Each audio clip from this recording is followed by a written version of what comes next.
असद आता है और कहता है फरहान ये सब कुछ तुम ठीक नहीं कर रहे।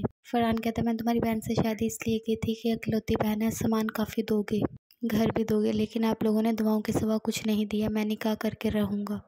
अनु यहाँ इतनी परेशान होती है कि फरहान ने मुझे धोखा दिया, मेरा जेवर बेचने की कोशिश की, वो भी घर से चोरी की। वो किसी और लड़की से निकाह करना चाहता है, अभी उसे ये बात नहीं पता और वो इतनी दुखी है एक जेवर को लेकर। अनु रो रही होती है, तभी असद आता है और कहता है तुम्हारी ये हालत देखकर मैं तुम्हें कुछ रिकॉर्डिंग सुनाना चाहता था, लेकिन अब नहीं सुनाऊंगा।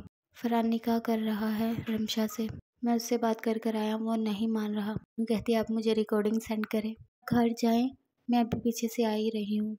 अनु रिकॉर्डिंग सुनती है, इसमें वो कहता है आप लोगों ने अपनी बहन को दिया ही क्या है कुछ दुआओं के सिवा। हर इंसान को हक हासिल है कि वो ऐश की ज़िंदगी गुजारे, और मैं गुजार सकता हूँ तो मैं क्यों ना निकाह करूँ।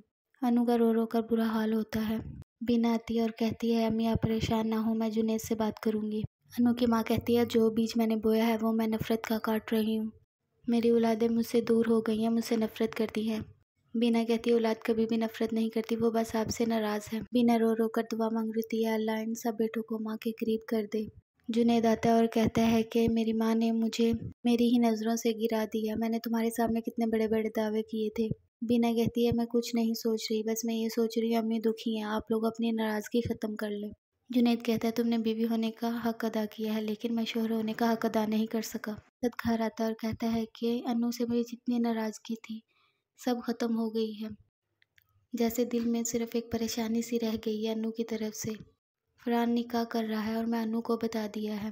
रूही कहती है फिर तो उस पर बहुत बड़ी क़यामत गुजरी होगी, आप लोग अपनी सारी नाराज़गियाँ ख़त्म कर कर अपने मसले सुलझा लें। अनु घर आती है और कहती है पुप्पो आप बिल्कुल ठीक कहती थी, मेरी आंखों पर फरहान के प्यार की पट्टी बंधी हुई थी, मैं उस पर यकीन करती रही, वो मुझे धोखा देता रहा। ये जेवर फरहान ने चुराया था और वो ज्वेलर के पास बेचने जा रहा था।